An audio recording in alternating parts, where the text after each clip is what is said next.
This is only my second show ever in Virginia. Exactly. But I start with that poem because I always start with that poem mostly because it tells people where I come from.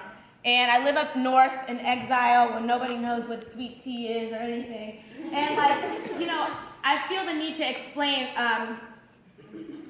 a little bit about heritage and culture. People have some really screwed up notions of what it means to be from the South. So people are always like, oh, everybody's so racist down there. I'm like, people are racist up here, homie. I was like, I gotta break it to you.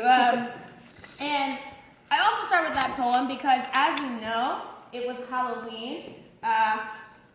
What was that, Friday? Friday? Did y'all dress up? Did y'all celebrate? Yeah. Okay. See, I don't have a problem with Halloween, except sometimes I have a problem with the costumes that people choose to be for Halloween. You know.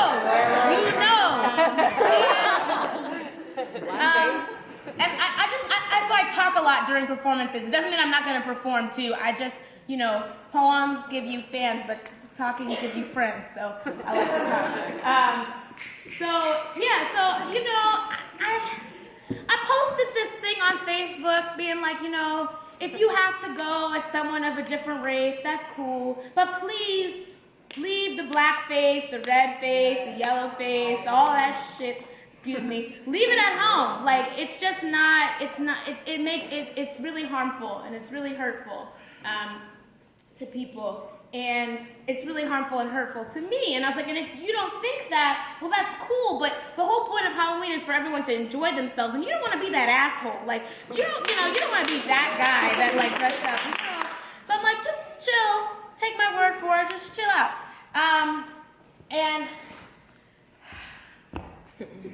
You know, I just try not to get ratchet with people. But then, you know, so I'm having this conversation and this kid I went to school with says, you know, well, what about whiteface? Don't you want to put that in there too? And I was like, yeah, I've never seen it, really. I was like, sure. I mean, yes, hypothetically, okay, like the Wayans brothers came out with that movie, White Chicks, like 10 years ago, okay, Chris Rock, maybe, or whatever.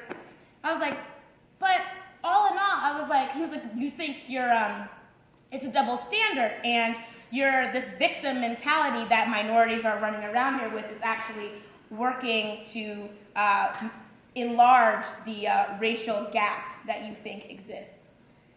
And I was like, dude, I just wrote like a 5-page post about the history of minstrelsy in the United States of America. If you don't know what minstrelsy is, please Google it, look it up. Just try to be mindful that like what we're trying to do is make room for an articulation of a wide variety of experiences, right? So that means that like if your experience is not the same as mine, I'm not trying to discount yours, nor should you try to discount mine. What I should do is listen with humility and honesty and a desire to actually, you know, communicate with someone as opposed to coming with my set of ideals that I either want to see verified or validated. So, all that to say, my next poem is called Guinness Skin, and it's about being a light-skinned black woman who everyone keeps asking, what race are you? And then when you tell them and they don't believe you, they say stupid shit. Like, I don't believe that you're black, so show me your nipples. If they're pink, then you're not black. And if they're brown, then you're black. I'm like, does that work with people? Like, did people respond? I'm just gonna pop out a boo? You can confirm my racial heritage? No. So this is a poem about that, the complexity of identity. And I mean, it's not the truth that sometimes there are black people who are racist against black people, and that's true. My great-grandmother was one of those folks. So here we go. The men won't make an appearance in this poem.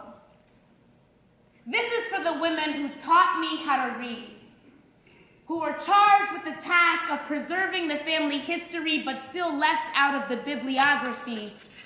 These women are my works cited, if you will. This is for their insides and in-betweens, for the cottonmouth hair they gave me, the same hair my aunt hid under a blonde wig for 30 years. This is for the women who weren't always righteous, but who could smell the hell on you, for every Eve who opened the night of her womb just so a piece of day, light as I am, could find her way through. For twice great-grandmother, always glinting with the blue English eyes God done gave her, those two chilled jewels set in her bleached almond skin above her high branch, high enough to pick almonds from, so almost white she never dared risk a nigger relative skipping foot across her floor, those ungrateful spooks, she said.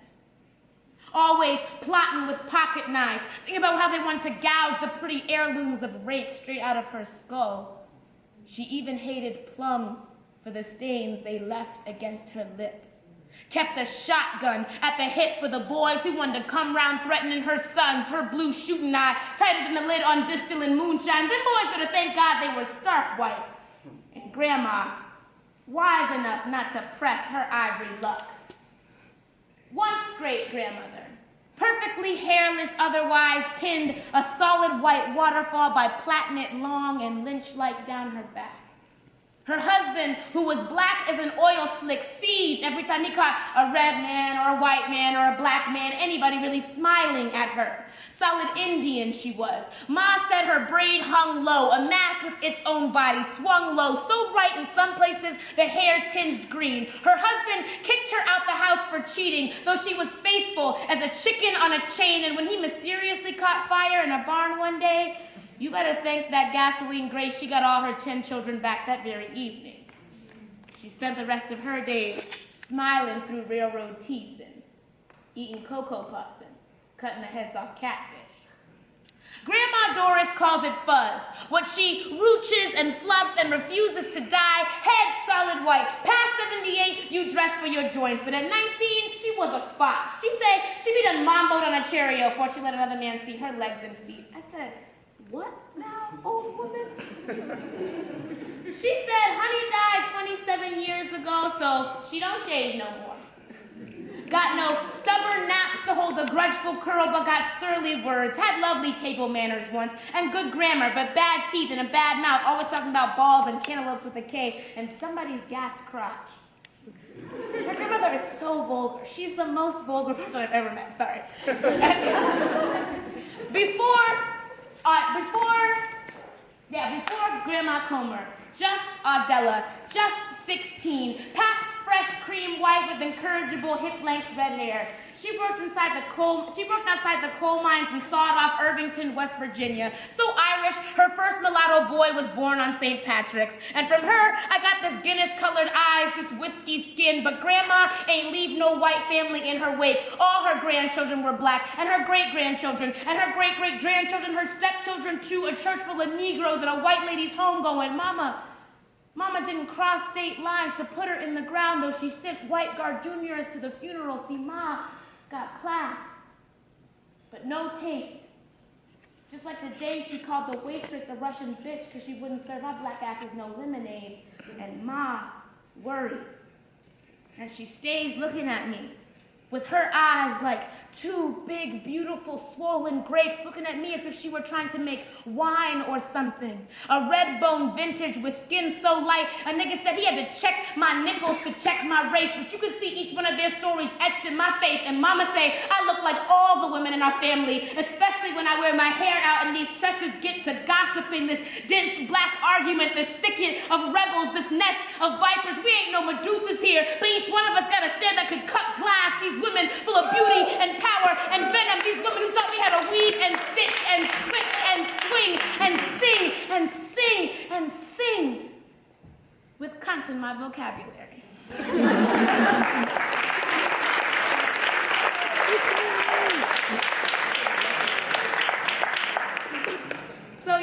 So I talk a lot about race because it's real.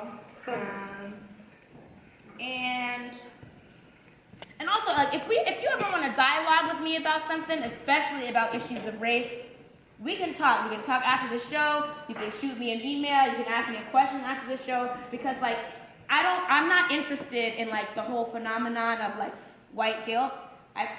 That's not constructive for anybody. I'm not here to make you feel guilty. I'm here so we can talk about the past so we can have a better future. Like, I don't want you to feel guilty, and I don't want you to feel afraid, but I also don't want to feel afraid, right? And so I think like it's that coming together in which we like honestly reconcile with the past and realize that like America is a racist place. It's like it was founded on racist principles. It's a racist society. Therefore, all of us in here have inside us parts of racist ideologies. When I point it out, or when somebody points it out, it's like, yo, chill, man. Don't get on the defensive. Remember that like we're here to actually build each other up. So if somebody points it out to you, if it's a friend, recognize that your friendship with that person should have grace enough to cover that, right? It's like, yo, I'm not trying to call you out. I'm trying to call you forward. I'm trying to call you forward into who you could be. So just little thoughts. We don't want to feel guilty. We don't want to feel afraid. We don't want that. We want to feel empowered. Okay. Now on to my next topic.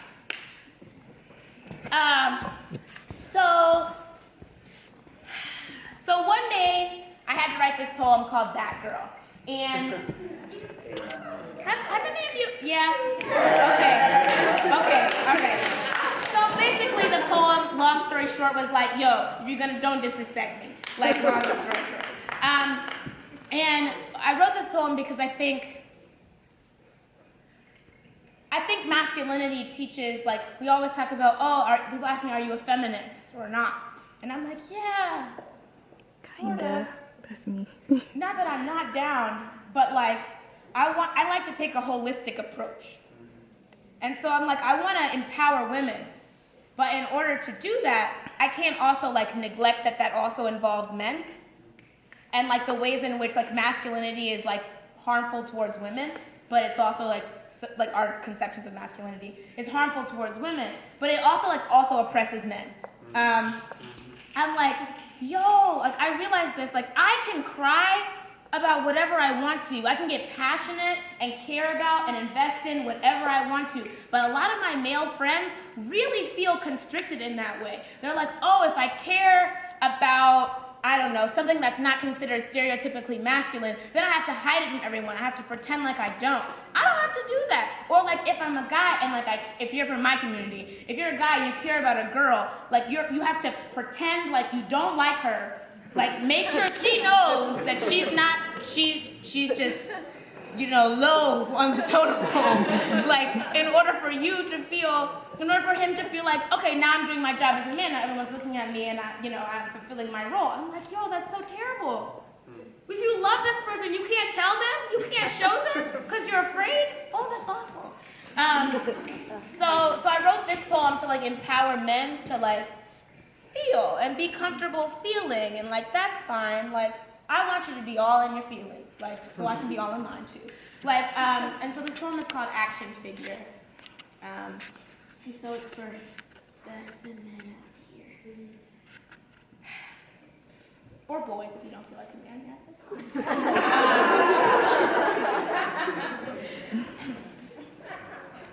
I want to write a love note addressed to the tough guy at the back of the class. Eyes cast low like fiddits. Dear Mr. Tough Guy, pick your head up. I'm tired of talking to a black hoodie and an iPod. I'm looking into your hazel-colored atom bombs, the ones professors always mistake for pupils. Professors always think that pupils like you are wasting your time in the classroom and that pupils like yours are always lost in dimly lit thoughts and clouded halls of memory, but I say use your radiation X-ray vision to pierce through stereotypes and obstacles because you've always wanted to be Superman anyway. Dear boy with the atom bomb eyes, I'll be waiting for you at 3 o'clock, armed with curiosity and a video camera at the bus stop, because I just want to tape your frowns so I can rewind them into smiles, so stop slouching. Stop pretending you're all gangster with a limp. Instead, pretend you're a secret agent out on a mission. You're a black king. Now walk like an Egyptian. To the boys who wanted to cry when they fell off their bikes but never did. I'll hug you like Band-Aids. The invisible kind that blends into your skin. I'm your Neosporin, go ahead and rub me in. I'm a twin bed with Spider-Man sheets. So pull me over your head, pull me over your wounds. We can wake up for Saturday morning cartoons if that's what you want to do. But first, you gotta promise me one thing. No more of this tough guy nonsense. No more pulling my pigtails when you really want to hold my hand. No more making faces at me when you really want to ask me to dance to the boys who had 3 older brothers and wanted to grow up to be just like them. Stop looking for acceptance in between goalposts and games of beer pong. Instead, remember back to when you were 7 and wanted nothing more than to ride on your brother's handlebars because I like you. I like you just as you are, with innocence smeared on your face like chocolate cake. And you remind me of Donatello from the Teenage Mutant Ninja Turtles, and you better believe that I so had a crush on you. My mom was like, how can you have a crush on a turtle? And he's not even a real turtle. But exactly, you know? He wasn't like Raphael. He wasn't selfish or arrogant. He was the purple one. That's my favorite too. Yes. I know. He wasn't like Raphael. He was a reptilian whiz kid and sensitive. He was so poetic.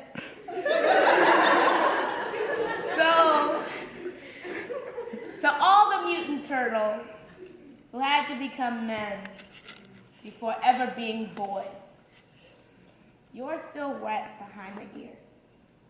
And I want you to know that it is okay to shed a few tears. I told you to be Superman, not the Man of Steel.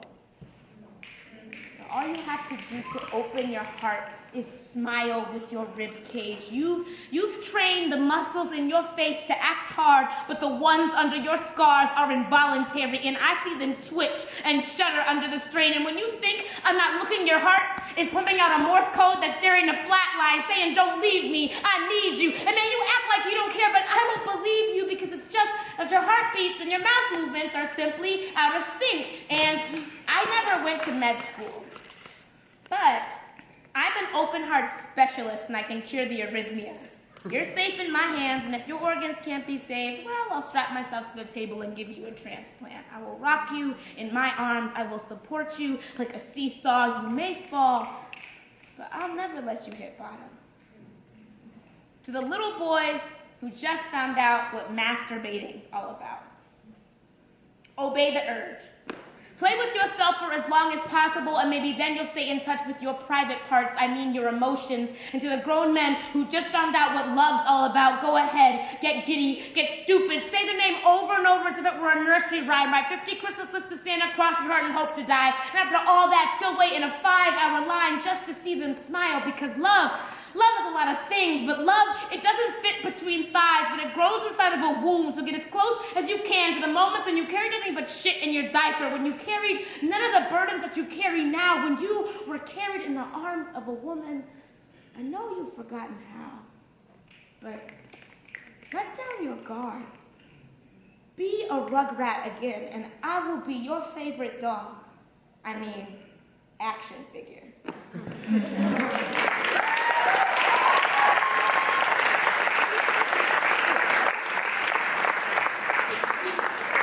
Y'all still around? Yeah. All right, because y'all, I know it's cold in here, but, we got to generate some energy. So on the count of three,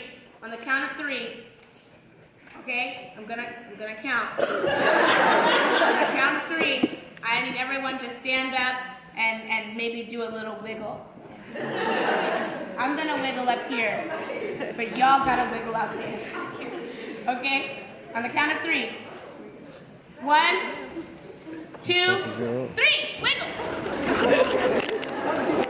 Exactly. Hold on now. All right, sir.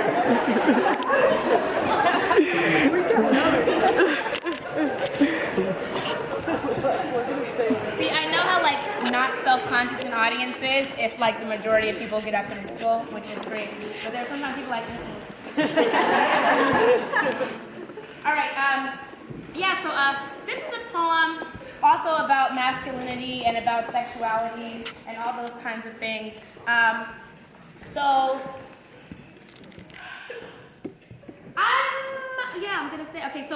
I'm a religious person, but in my church, we never talk about sexuality at all, which I think is stupid because, that's a part of people's beings. Like how am I supposed to be a full person, but only allowed to be sexual once I'm married? I don't understand that. I thought God made me whole when I was born. Just saying. That's my own personal opinion. So I wrote this poem which talks about sexuality and like my experience with it and getting into conversations with people. It's like, they want to put you in a box. They want to put people in a box. They either want to say, okay, you're a virgin and you're a prude, or you have sex and you're a slut. Especially for women, that's kind of like people just want to sort of bifurcate it there. And I'm like, no. Why can't I have a complex sexuality? Why can't I abstain from sex but engage in other sexual acts? Why can't a woman or a man engage in sex but also be a spiritual person? That doesn't make any sense to me. Sorry if I'm flipping on some buttons here, but so this is my sort of grappling with that. This poem is called Virgin in Her 20s. I never really performed this poem, but it was good. The slink of desire oozed its way under the door. We were in there, all right. Neatly tied up in sailor's knots of arms around thighs, hope propped up on hip bones, knees around waist, the taste of you. Full blown and wild, the darkness melted away from us until we broke like dusk, but always needed a fix by dawn. You on me was water on eel, blackbird dipped in sky, much more metaphor, yet never quite as dry as paint could get, but that's okay. You liked me wet. You showed me there was a sunrise squeezed vertical in between my bottom lips, and you never failed to greet that sun with a good morning kiss, slipping me out of my razorback dress. Every touch was a razor, every touch was truth serum, as if you wanted to watch me come clean, or better yet, just watch me come wiped clean with your sweat, whispering, what next, into the valley of shoulder neck I nested in. Clothes weren't even the half of it. You made me want to jump out of my skin. In the morning, you helped me zip back into myself again. But baby, the best part of my day was always when you melted like a cigarette into my ashtray pelvis, see? Back then, I could count on your nicotine for anything. You, thick, black, and mild. Me, your Virginia slim. And I puffed on you like CPR, trying to figure out just what we are. But truth be told, you never touched me like that. Truth be told, I wanted to wait, and you weren't really okay with that. I remember that time in the shower. You placed soap on both of my hands, and you asked me to wash your face for you. You could have placed my hands anywhere, but you put them right below your eyes. That was the first time you forgot about fucking me and fell in love facing me. But pretty soon after, you wanted to know why we couldn't just lay down in the dark to be one without thought of what this would make us in the morning. And I wanted to know why you couldn't put aside your dick and your addictions for a second while you wouldn't even try. So we expired prematurely. You came too early and left too quickly. But when people ask me, I still claim my virginity, but I miss you every morning. After all, you were a dandelion mid-January, a wish in winter so rare, I thought you'd disappear. I thought you would make us a fire out of all this snow. Show all those hollow boys made out of wood how you could get this girl to glow. I thought maybe, for once, I could put aside my flickering heart. So I know it sounds odd, but in the pitch dark, with the lights dimmed down to blind, those nights I used to trace the outline of your face in case I wouldn't see you for a while. I haven't seen you in a while.